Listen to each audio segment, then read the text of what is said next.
আজকের দিনটি আপনারা জানেন, শুধু বিএনপি নয়, বাঙালি জাতির জন্যই একটি কষ্টের দিন, একটি সুখের দিন। আমি শুধু বলতে চাই, স্বাধীনতার ঘোষক শহীদ জিয়া, তার আদর্শটা দেখেন। একটি দুর্ভিক্ষপীড়িত দেশ, যে দেশে খাবারের অভাব ছিলই না। ৭৪-এর তো ভয়াবহ দুর্ভিক্ষ, এখানে কেউ দেখেছেন, অনেকে দেখেননি। ৭৪, ৭২ থেকে ৭৫-এর অত্যাচার, রক্ষী বাহিনীর নির্যাতন, রাজনীতি করার অধিকার কারো ছিল না। শেখ মুজিবের মৃত্যুর পরেই কিন্তু সিপাহী জনতা ক্যান্টনমেন্ট থেকে ধরে এনে আমাদের প্রিয় নেতা বিএনপির প্রতিষ্ঠাতা শহীদ জিয়া রহমানকে দায়িত্ব দিলেন দেশ চালানোর জন্য। ১ বছরের মাথায়, ১.৫ বছরও লাগেনি, খাদ্যে এত ঘাটতি, দেশটি খাদ্য উদ্বৃত্ত হয়ে গেল, অভাব চলে গেল। বাংলাদেশ থেকে এই চাল বহু রপ্তানি হলো। সেটা কিভাবে সম্ভব হয়েছে? শহীদ জিয়া কি হাল চাষ করেছেন? নিজে তো করেননি। উনি কৃষক বান্ধব নেতা ছিলেন। প্রথমে গিয়েছেন কৃষকের কাছে, যে কৃষক বাঁচলে আমার দেশ বাঁচবে, আমরা বাঁচব। এই কোরবানির আদর্শকে মনে রেখে আগামী বছরটি যেন আমরা সকলেই মনের দিক থেকে স্বচ্ছ এবং পবিত্র থেকে আমরা আমাদের পরিবারকে সময় দিতে পারি, যে উদ্দেশ্যে আমরা এই দল করি, এবং এই দলের যারা নেতা হয়েছেন তাদের প্রত্যেকেরই যেন এই আদর্শটা মেনে রাখেন, যে আমরা কোরবানির মধ্যে এখনো আছি। আজকের দিনটিও আমাদের কোরবানি চলে।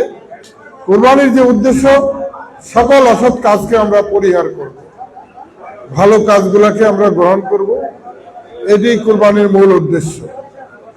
অতএব পরকালে সবাইকে যেতেই হবে, এটাকে মাথায় রেখে আমরা এই শক্তিশালী দল, যে বিএনপি আমাদের প্রাণের দল, এই দলটাকে যেন আমরা ধামরাইয়ের গণমানুষের কাছে সমাদৃত, সুন্দর এবং সর্বপ্রিয় দল হিসেবে আমরা পৌঁছে দিতে পারি। ইতিমধ্যেই নেতৃবৃন্দ, আপনারা অনেক কষ্ট করেছেন, যার সুবাদ আমাদের ১৪৭টি ভোট কেন্দ্রে বিশাল বিশাল ভোটের ব্যবধানে আপনারা কিন্তু বিজয়ী হয়েছেন, অথবা ধানের শীষকে বিজয়ী করেছেন, আমাকে বিজয়ী করেছেন। আমি কৃতজ্ঞতা প্রকাশ করছি আমার সকল নেতা কর্মীদের প্রতি। সমাজের নেতৃবৃন্দ, আজকের দিনটি আপনারা জানেন, আমরা শুধু বিএনপি নয়, বাঙালি জাতির জন্যই একটি কষ্টের দিন, একটি সুখের দিন। আমরা সকল বক্তার কাছ থেকে, নেতাদের কাছে বক্তৃতা শুনেছেন, কথা শুনেছেন। আমি আমার বক্তব্য সেদিকে নিতে চাই না। আমি শুধু বলতে চাই, স্বাধীনতার ঘোষক শহীদ জিয়া, তার আদর্শটা দেখেন। কয়দিনে একটি দুর্ভিক্ষপীড়িত দেশ, যে দেশে খাবারের অভাব ছিলই না। ৭৪-এর তো ভয়াবহ দুর্ভিক্ষ, এখানে কেউ দেখেছেন, অনেকে দেখেননি। ৭৪, ৭২ থেকে ৭৫-এর অত্যাচার, রক্ষী বাহিনীর নির্যাতন, রাজনীতি করার অধিকার কারো ছিল না।